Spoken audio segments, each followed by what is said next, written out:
Hi, this is Dimensions with the. I'm your host D'Angelo, and you are listening to the University of Memphis radio station, The Roar. And so something I've been working on is sort of like a Declassified Survival guide. It's kind of based on the show I used to watch called the Declassified Survival Guide, and so I I started to kind of make one kind of based on my time at the U of M.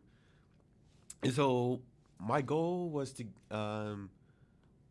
do like 100 tips, but so far I've done 30 so far. So I'm just gonna go through some of the ones I have so far and just give my say what they are and kind of give my insight into more like I guess more or less expand on them.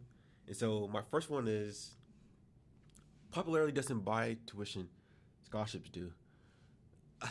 I feel like that I feel like that really applies to me because I would say like I would say I guess I can honestly say I was popular at one point to where because I would say my popular period was I would say it was the second semester of my freshman year and the end of my and then that summer I was here because I stayed on campus during that summer and then it ended the end of my first semester sophomore year. So I would say I was pretty popular back then. And then, and then I always kind of tell people now that I sort of traded my popularity to like I would say I guess start trying to get awards and stuff because I would say I've gotten a few during my time here, but I guess but to go back to the scholarships portion, I would say what I got when I was writing that was how like even though I guess whenever you think of college, you think of just always partying and being not having a lot of these people as these so called your friends, but really that's not what you're. It's in well really, and well this could be applied to life, but this could be like the people is not going to make your life. It's what you do with your own time, and so if you really so to tie this back into college, if you have to really find time to focus on yourself and do your work, and then once you apply yourself to your work, you'll 9 times out of 10 will get good grades, which applies to scholarships, which equals free money, which I'm sure everyone in college will loves to get. So yeah, that was my first tip. My second tip is group chats are lifesavers. Just mute them during your nap. Yeah, I would say because I've been in tons of group chats. I would say most of them have been in group me, but and like and I would say even still as in me currently recording this, I'm still in a lot of group chats um, thanks to how involved I still am surprisingly, but I would say this time around is like some of the group chats I'm in are actually like I guess through messages instead of like it's still majority of group me, but now it's kind of now a few of the group chats I'm in have been through I guess like how like a group chat through but like where everyone has each other's phone number. So that's kind of it. But I will say now well I guess now is when I've started doing it more frequently, but I do remember the group chat I was in for my cohort that my freshman year, because they made a group chat in Snapchat, and so I remember they always used to just blow it up in the middle of the night, and I used to always get the alerts because I had the notifications on because I guess at that time I was kind of scared because I didn't really know anything or anyone, so I was scared I was going to miss something, so I always had it on.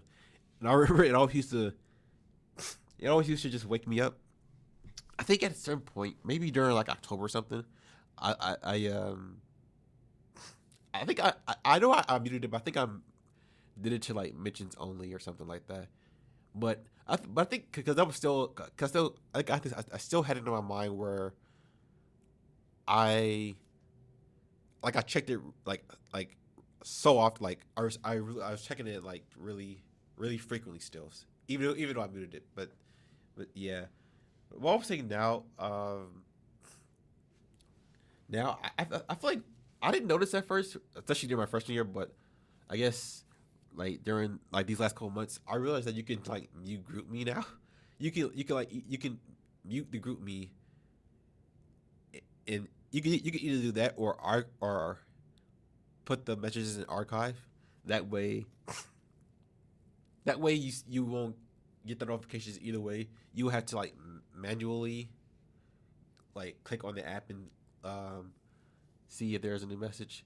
It's a kind of a double edged sword, I would say. Well, I guess at first it was for me because it's like I guess in the back of my mind, I would still feel like I'm still kind of missing out, missing out on information. But I guess that's kind of a part of like taking things too seriously. But I think when I was writing that tip, I think I was more thinking about like it's like a lot of like time being put into like so I would say a lot of time being put into I guess always checking your thing and like where you could be doing other stuff like doing work or as I put like resting when I put like take your nap for those who do does still take naps and so I think that's where I kind of was during when I wrote that for okay so for my third tip I put office hours equals free wisdom professors like when you show up um yeah I guess I would say that's you know I would say that's kind of really the case. I feel like if anything, it allows them to get to know them. Well, allows them to get to know you, like in your face. So that way, it puts a name to the face, especially when you're constantly emailing them. I would, uh, for me, I would say, because I would say I very rarely went to office hours. I feel like if only when I was really failing or like when I was like didn't get a good grade on the test, I kind of went because I remember a few classes at the other time I had I remember going to was college algebra and then my psych class. I think more specifically it was my research and stats two in the psychology department. I remember going to those and then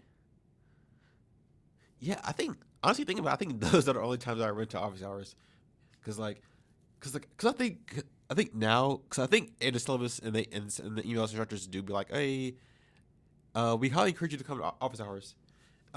Yeah, cause it can help. I think the problem is schedules, cause sometimes, cause I know at least for my instructors now currently, it's like they're only available through either specific times or you have to like set like an appointment. But I know for me that's kind of difficult because I feel like I don't have like a set time like where I can just do all that.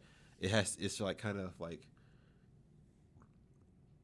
a kind of like a freestyle like how my schedule is. I guess I would say. So I think that's the part because I feel like I don't know. I feel like you have to really be locked in. Or and what I mean by that is like where you're not involved. You only come to campus to do work, and once you're done, you're out. I feel like those are the people who most majority of the time uses office hours because I feel like most people don't use office hours, but yeah.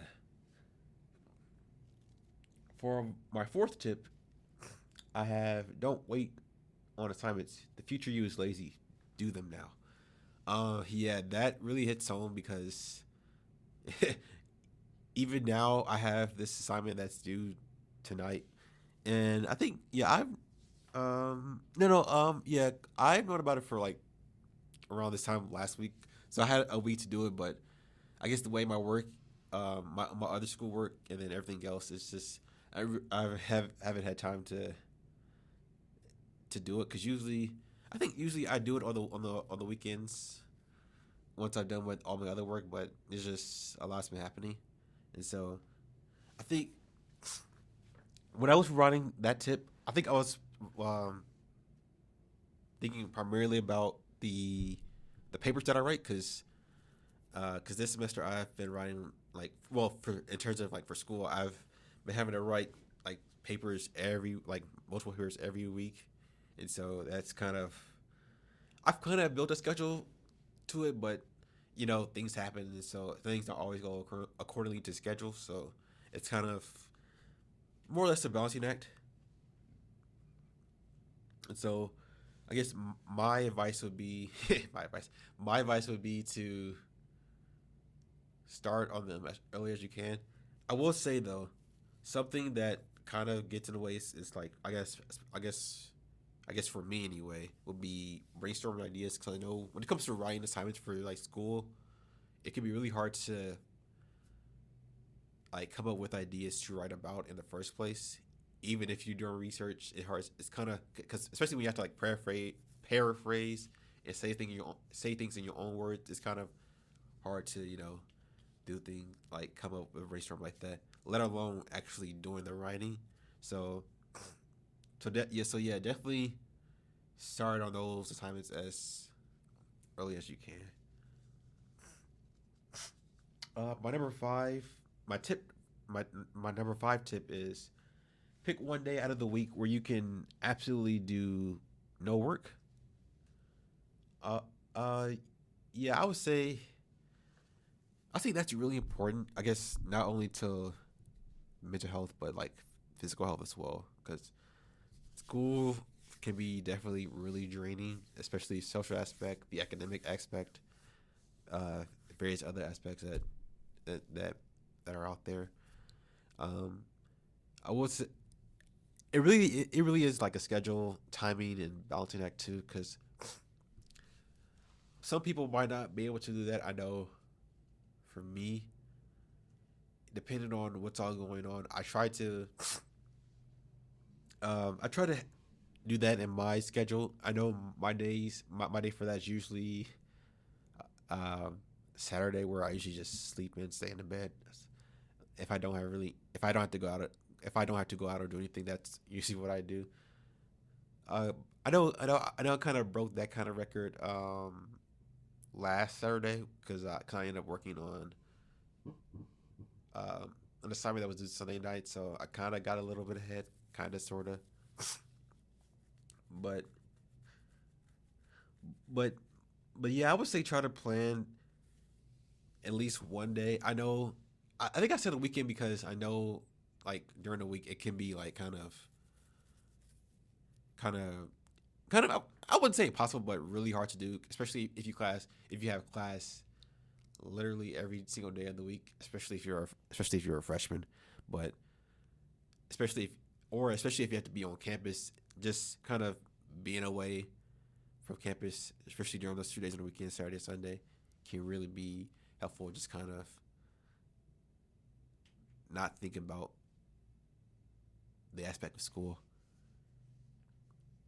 Okay, so for my sixth tip, I have grades don't define you, but your GPA threshold do. That's really important because I think when I was writing that, I was thinking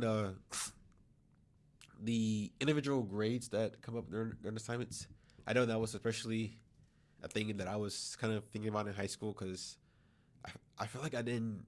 I feel like I was not a good high school student, but some way somehow I passed my classes and got my diploma.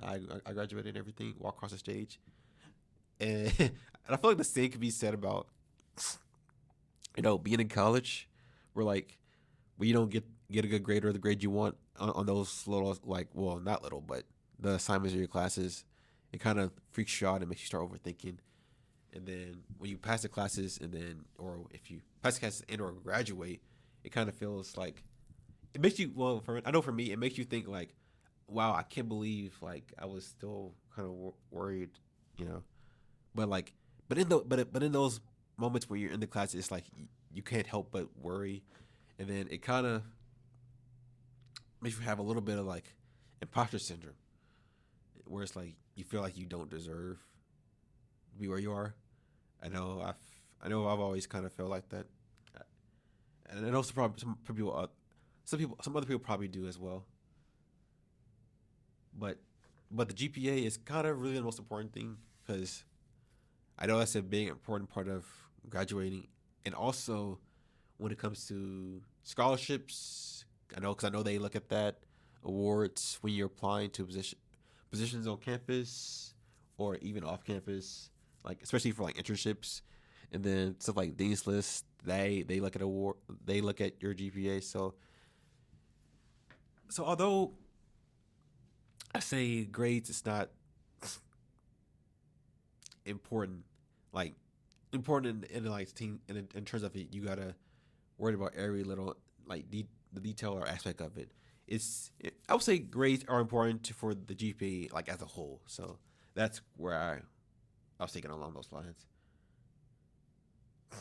So for my seventh tip, this is kind of a hot take, I would say, but I have every student organization on campus, no matter how friendly or equal it appears, definitely has a power structure with some people leading and other people following. The hierarchy of those organizations just isn't always openly acknowledged. Um, I would say that's definitely true.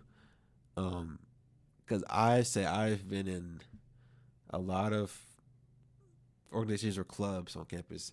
Some I've been on the exec boards where I got to uh, witness this firsthand, and this could be just how I am, but I've always felt like I've always been like the outsider looking in, even when I was on like even when I was in those like exec positions, I always felt like not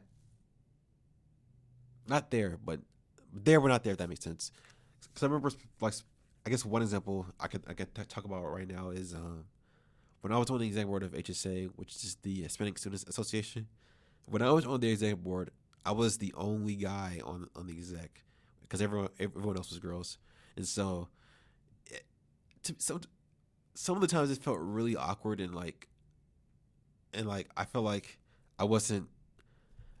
I felt like I was just kind of just there because just I was only there just because I was in the exec role, and so I kind of had to be there. But I don't know. I felt like I was like it's good because I always feel like the other girls had their own little like groups and they had the numbers and were talking and I don't know. It just felt like I was just like kind of third, fifth, or sixth wheel to the entire thing. And even outside looking into like other groups that I've been in, even now I won't say the names, but I'll say there are definitely kind of rankings that yeah, I guess I would say rankings that that people have more position or like more allowed are more allowed or how should I say influence other people in those groups as compared to other members of said group. So yeah, my advice for that though would just be to be cautious, be very very cautious of watch, be very very cautious and watch what you say and do because you never know who's watching and you never know what someone's going to be upset or take out of context. Yeah. So for my eighth tip would be to cite everything. Integrity is performative, but accusations are permanent. Now, this is kind of a recent thing. Well, it happened recently, but it has happened before, but it happened again recently, where like I think this kind of goes back to what I was talking about these writing assignments, where we have to cite because then you have to cite it like in a reference page, and then you have to do in-text citations and all that. And I think now it's like you can still do all that, but now with AI being out there and people taking advantage of it, like first with people being lazy and taking advantage of it, and then with it freaking instructors out, it's kind of made it. I would say hard. I wouldn't say harder to write, but it's made it like more difficult for us to pass. For us who actually do write it fully in like in our own style way on our own words to pass the system.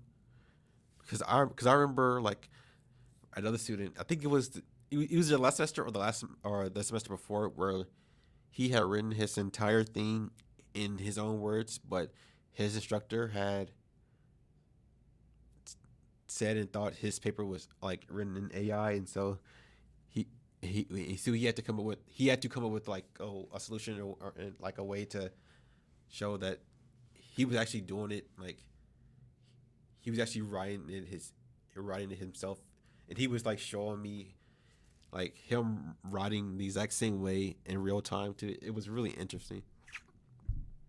And even now, I've kind of had an issue with kind of like plagiarism, even though, because like for my assignments I use like Google Docs, and so it's like can track all the different versions, and so it's it makes me think of like really like it's always interesting how like the way you type can be the same way that AI writes their stuff. It's really interesting, but it's like if the system flags it, it's the instructor will always was go with what the system said, and not they won't like it's like that's it. They're not gonna like listen to you whatsoever. They're just gonna go off of the system. Some instructors might give you the benefit of the doubt, but that's rare. That's really, really, really rare. So, so I would say, yeah, cite everything as much as you can, even if you turn the assignment in late. I would say the the accusation part. I would say it's not worth it, and being late is still bad, but I wouldn't say it's worth being accused of plagiarizing or using AI, especially in this setting. So yeah. My ninth tip will be to never email people angry.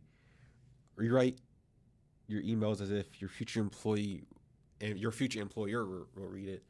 Yeah, that's I feel that's always a good thing to have. Just because when you're angry, you're not. I'll say when you're angry, you're not really in your right state of mind.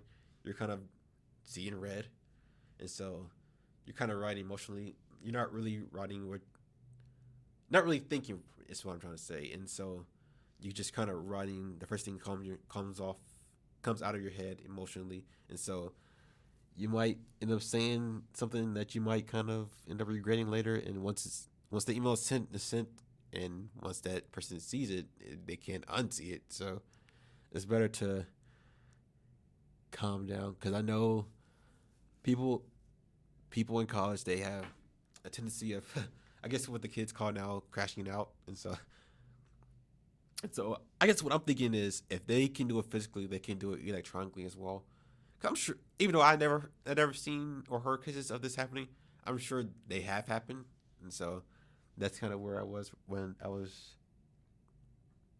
came up with that tip.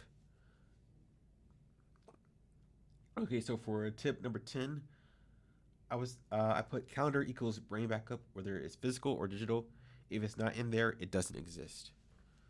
Yeah, that's really important. That kind of goes back to what I was talking about um, time management and like balancing, especially when it comes to schoolwork, um, actual working, and being involved in things like that. Um, this was actually something I've done.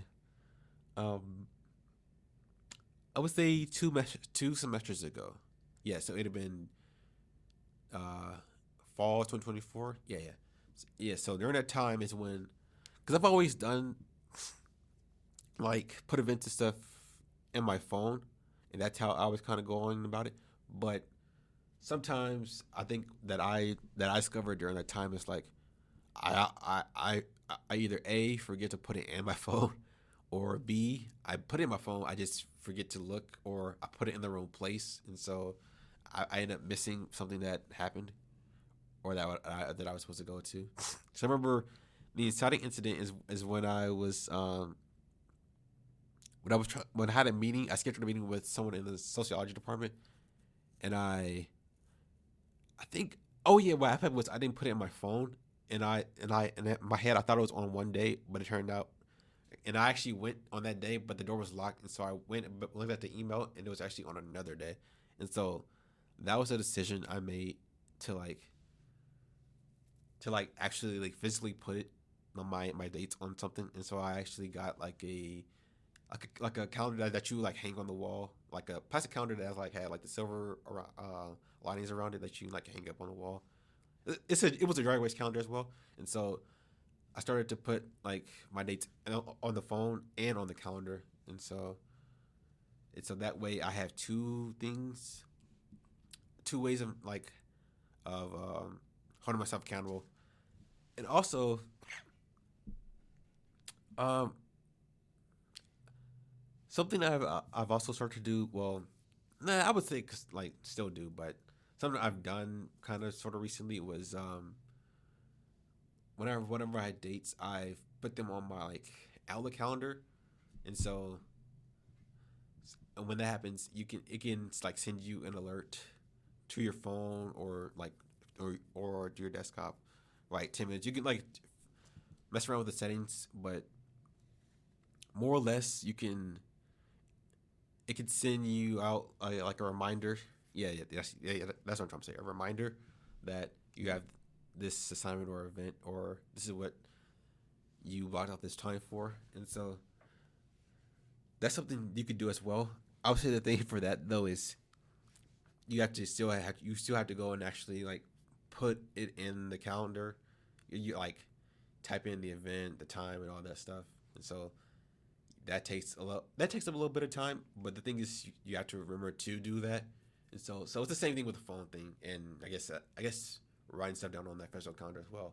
So yeah, but I guess the thing is like if it's really important that you want to put on the calendar, I think you will find time to put it so you can actually remember.